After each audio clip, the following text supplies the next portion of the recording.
लखनऊ के अलीगंज में एक कोचिंग सेंटर में आग लग जाती है और 14 बच्चे मारे जाते हैं।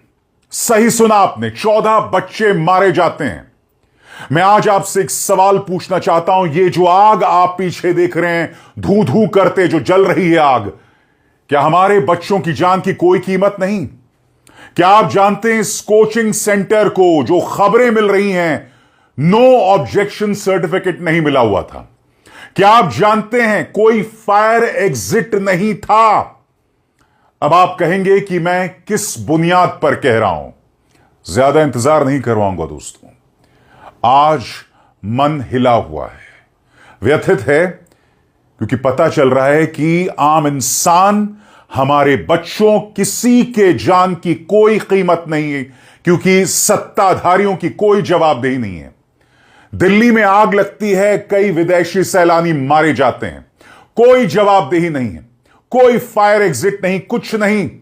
पुलिस के साथ मिलीभगत करते हुए प्रशासन ऐसे स्तंभ खड़े करती है, ऐसे होटल्स, ऐसे कोचिंग सेंटर्स खड़े करती है जिसमें एक आग लगती है और लोग मारे जाते हैं। शुरुआत में करना चाहूंगा आग के उस मंजर के साथ। आप देखिएगा, कैमरा पैन करता है एक लाश से जहां पर आग लगी हुई, और आप देखिएगा ऊपर आग धू धू करके जल रही है और एक छात्र ऊपर से कूदता है। देखिए इसे।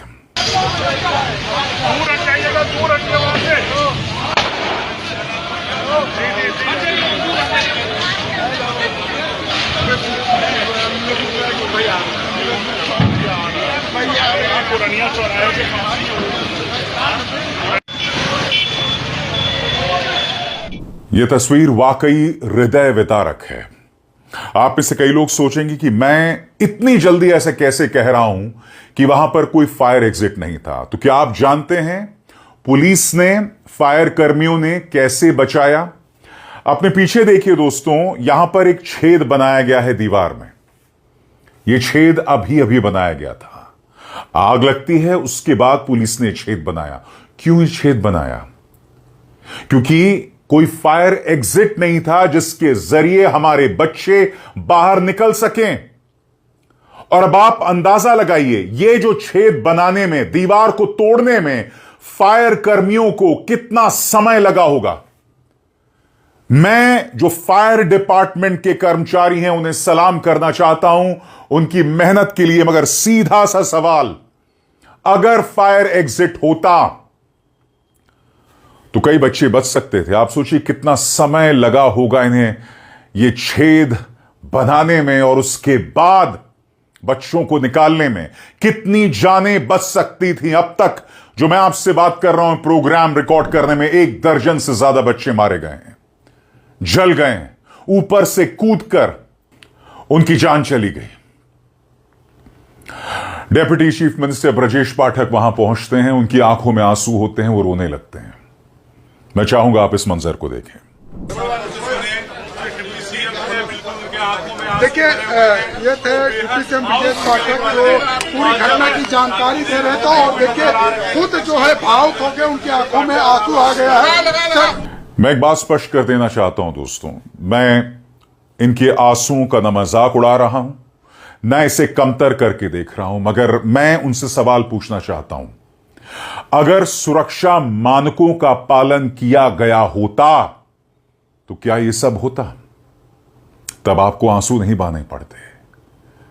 मैं आपको बताऊंगा कुछ देर बाद मुख्यमंत्री आदित्यनाथ कहां हैं, मगर आप जो इस तरह से रो रहे हैं तो क्या यह सब करना होता? अब दिल को चीर देने वाला मैं आपको एक और मंजर दिखा रहा हूं। इसमें आप देखिएगा, पूरा एक वीडियो है जिसके अंदर आप देखेंगे किस तरह से फायर डिपार्टमेंट रेस्क्यू करने की कोशिश कर रही है, और कई रिश्तेदार पहुंच रहे हैं जो गले लगकर रो रहे हैं। थोड़ा सा लंबा वीडियो है दोस्तों, मगर मैं चाहूंगा आप इसे देखें। आज मेरी मजबूरी है कि इस तरह की तस्वीरें मैं आपको दिखाऊं, क्योंकि आज दिल दुख रहा है। इस तरह से लखनऊ के कोचिंग सेंटर में आग लग गई, सुरक्षा मानकों की धज्जियां उड़ा दी गई। देखिए।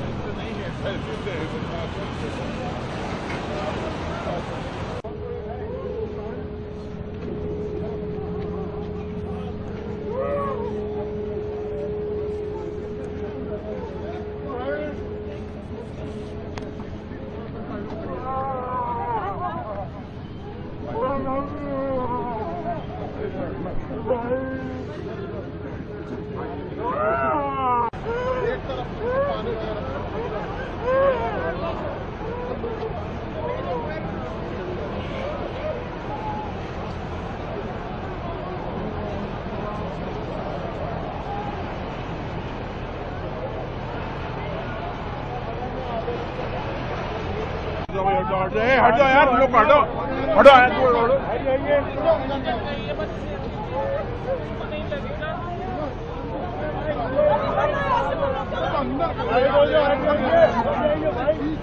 जाहिर सी बात है, इस पर राजनीतिक प्रतिक्रियाएं भी आ गई हैं। राहुल गांधी का बयान आपकी स्क्रीन पर। राहुल कहते हैं, लखनऊ के कोचिंग सेंटर में आग लगने के हादसे में कई लोगों की मृत्यु और कई अन्य के घायल होने का समाचार अत्यंत पीड़ादायक है। सभी शोकाकुल परिवारों को अपनी गहरी संवेदनाएं व्यक्त करता हूं और घायलों के जल्द स्वस्थ होने की आशा करता हूं, ऐसा यहां पर राहुल गांधी कह रहे हैं।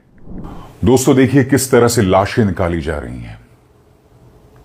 यह मंजर आप सोचिए, वहां पर आप किसी की मां हो, किसी के बाप हो, और आप देख रहे हैं लाशें वहां से निकाली जा रही हैं। लाशों को एक काले से कपड़े में बांध कर रखा गया। इस वक्त जब मैं आपसे बात कर रहा हूं तो यकीन मानिए मुझे शब्द नहीं मिल रहे हैं बोलने को, क्योंकि ऐसी घटना के लिए ना मेरे पास कोई स्क्रिप्ट है, ना कोई सोच है। मैं आपसे बात कर रहा हूं एक आम इंसान की तरह, एक पत्रकार की तरह नहीं।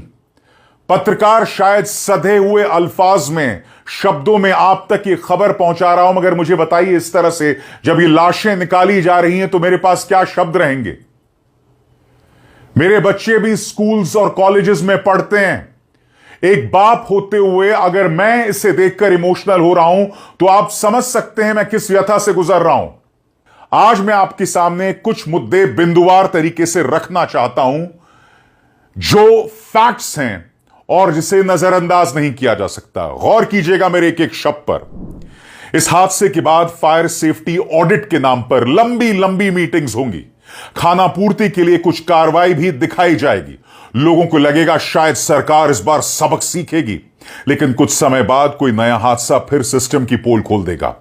ऐसे हादसों के बाद जिम्मेदार लोगों को सिर्फ चेहरा बचाने की एक्टिंग करना आता है।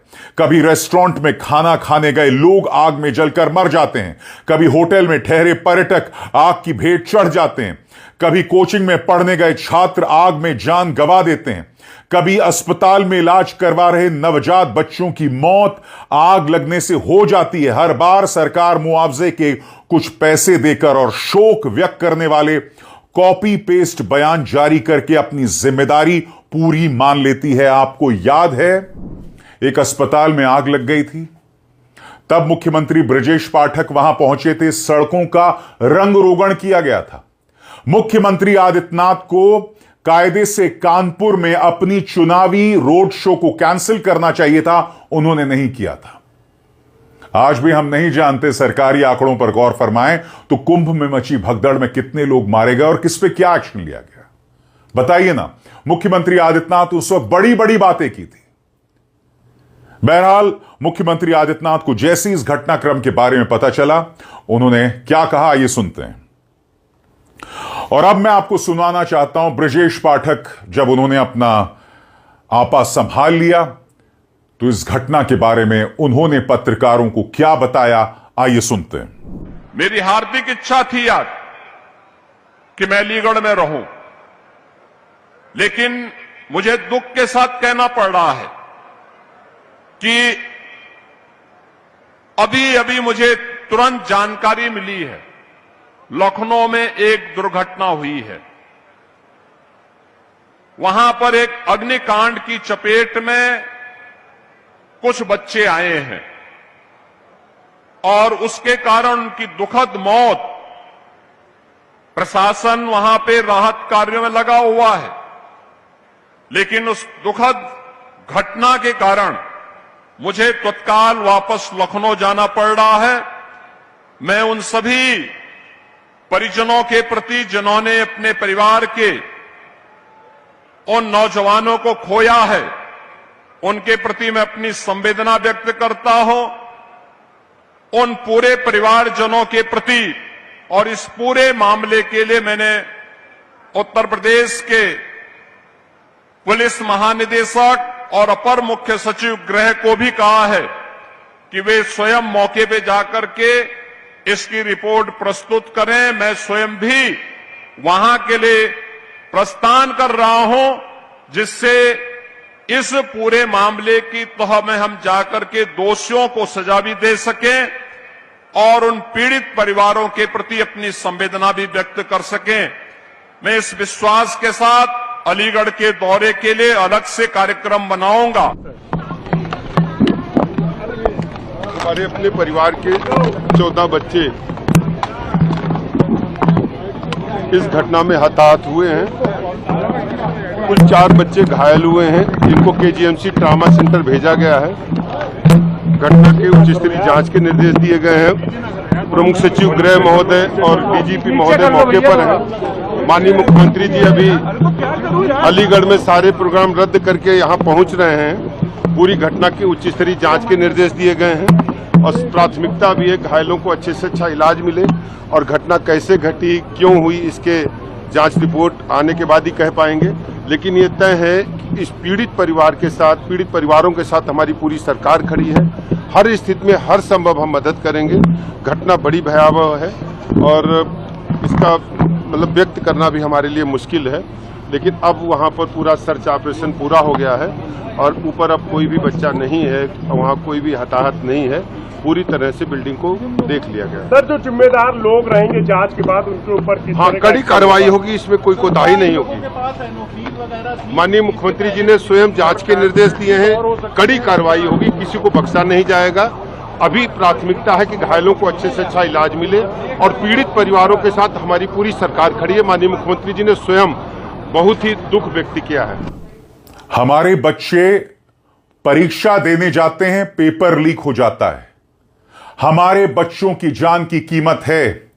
हमारे बच्चे थोड़ी देर बाद परीक्षा देने जाते हैं तो किसी कांग्रेस के नेता की रैली होती है, वो लेट पहुंचते हैं, उनका पेपर मिस हो जाता है।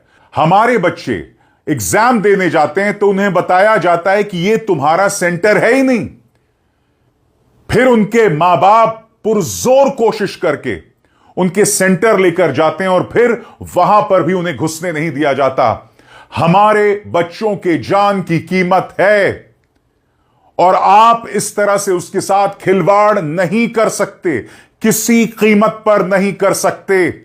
आपको याद होगा, इसी तरह से दिल्ली का एक कोचिंग सेंटर जलमग्न हो गया था और कई बच्चे मारे गए थे। यही होता आया है और मैं कह सकता हूं आगे भी यही होता रहेगा। बहरहाल मैं उम्मीद करता हूं कि दूध का दूध और पानी का पानी होगा। जांच होगी और आखिर उस कोचिंग सेंटर में क्यों फायर नॉर्म्स फॉलो नहीं किए गए, इस पर दूध का दूध और पानी का पानी होगा और जवाबदेही तय की जाएगी।